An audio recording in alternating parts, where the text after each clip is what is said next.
Kumar. I'm going to talk about computer networks and various topologies involved in it. So basically, a computer network is a system of interconnected nodes or personal computers which transfers data from to each other, or there could only be one primary node from which the other secondary nodes could derive information and all. So basically, the things like Wi-Fi, internet and LAN, WAN, all those things are an example of computer network.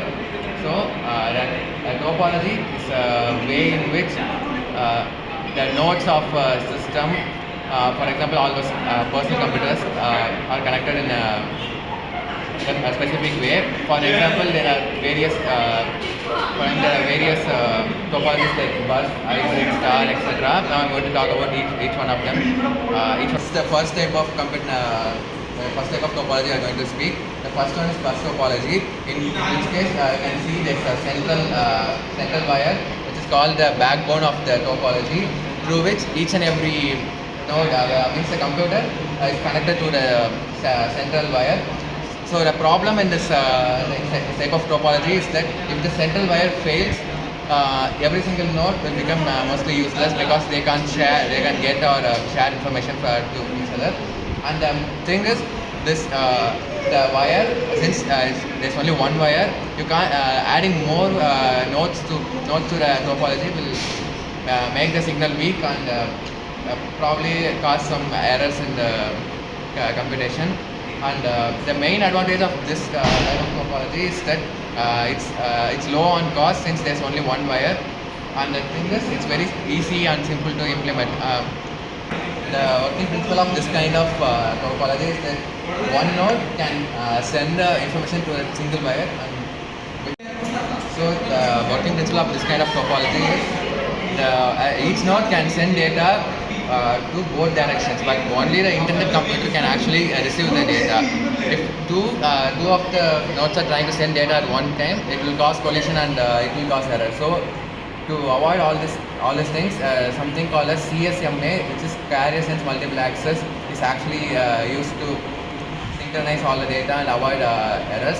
So the main advantage of this kind of topology is the cost effectiveness and simple structure and low installation cost. But the main disadvantage is that it's actually it can cause so much error because as you add more and more nodes, the signal will get weak and it will cause errors. Or else if the backbone fails, the entire topology is completely useless. And then usually these kinds of networks has high collision rate. And bus topology is only used in older generation Ethernet cables. Topology is star topology. As you can see in star topology, there is one central node and all the other nodes are connected to the central node. None of the nodes are connected to each other. So the main problem in this kind of topology is that if the central node fails, the entire system fails. But the thing is, it has an advantage. The thing is, if the link between central and some other node fails, it doesn't matter. The other nodes can actually receive and send. Only the node which got disconnected cannot send or receive. The structure is usually like basically in the center they will have a hub or switch which acts as a host or the main node to send or receive the information. The advantage is it's actually very easy to install this kind of topology, and you can easily add or remove any nodes from this thing. But the main and only thing is if the central node fails, the entire system fails, and also it requires more wires than the bus topology because each and every node should be connected to the central node, which means the cost is actually going to increase. So in star topology, the scalability is actually very good, but the thing is you can't rely on this kind of topology as if the central node fails, you can't work with it. So it has a relatively low reliability, but the thing is it's better than using bus topology, as if a single wire fails in bus topology, entire system fails. But in this case, that's not the thing. Only a single node gets disconnected, not the entire system. So the thing is, its performance is very high, but still more improvements could be used. The third type of topology is link topology.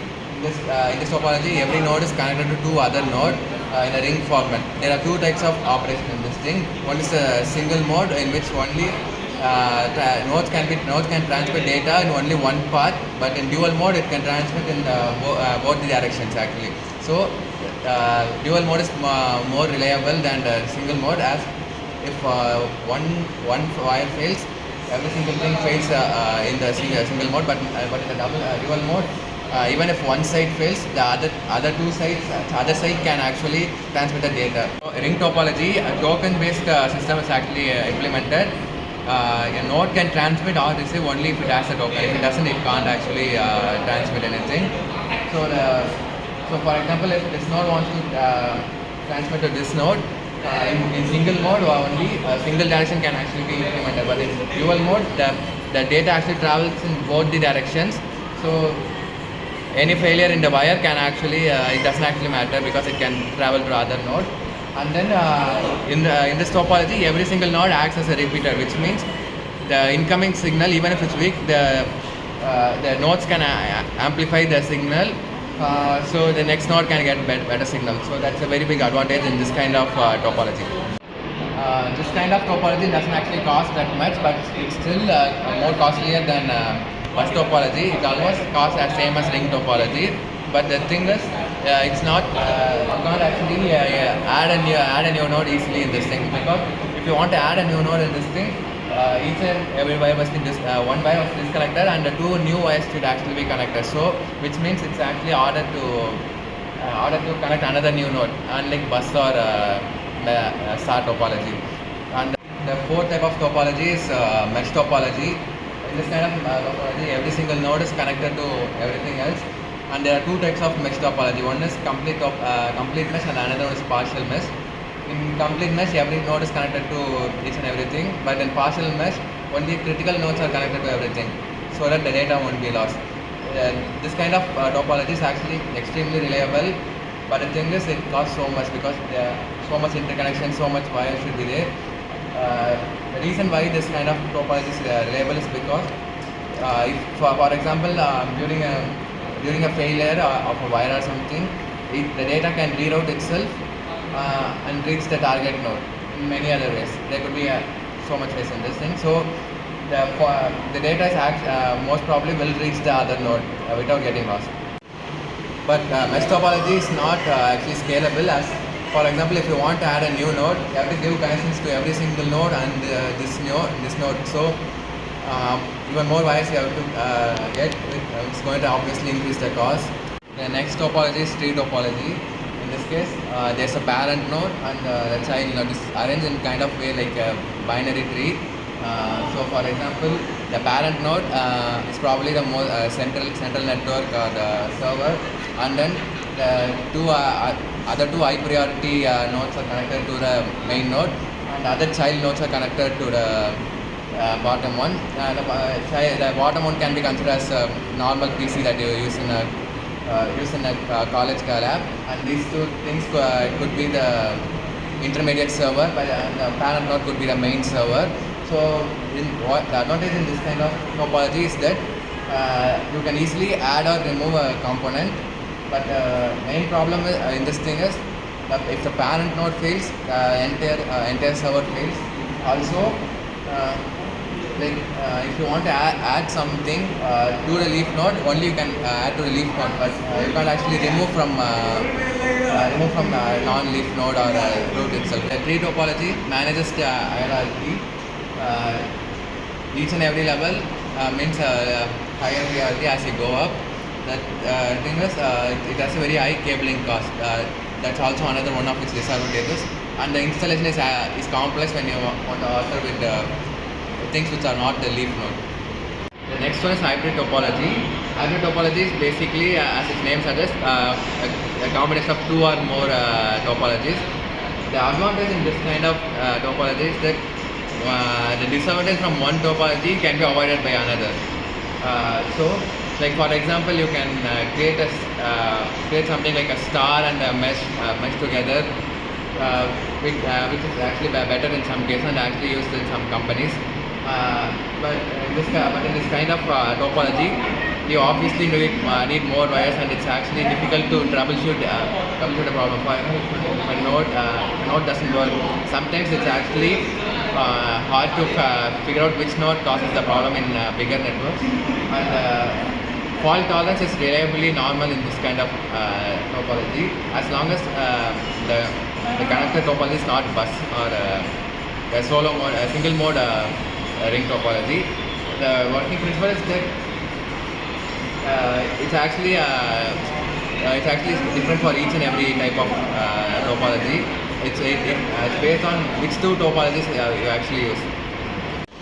This kind of topology is extremely scalable and reliable, as mixed topologies are used and disadvantages can be avoided.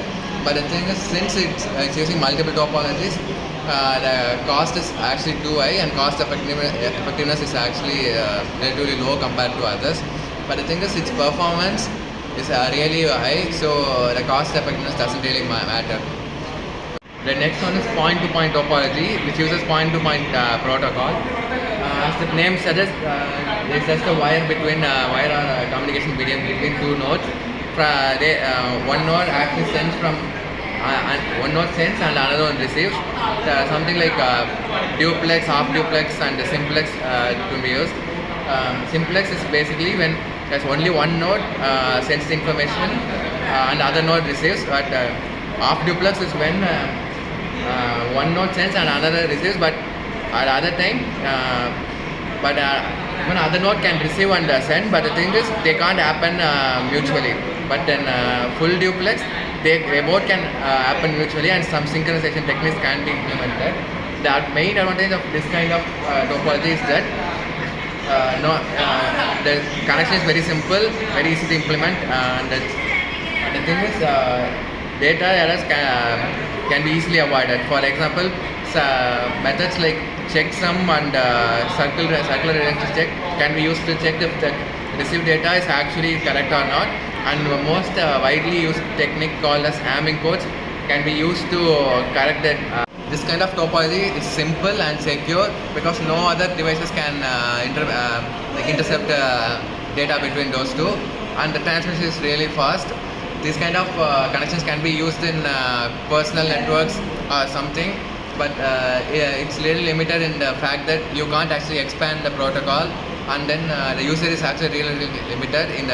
In today's world, you can't actually implement this thing in very big companies or something. It's mostly just personal things.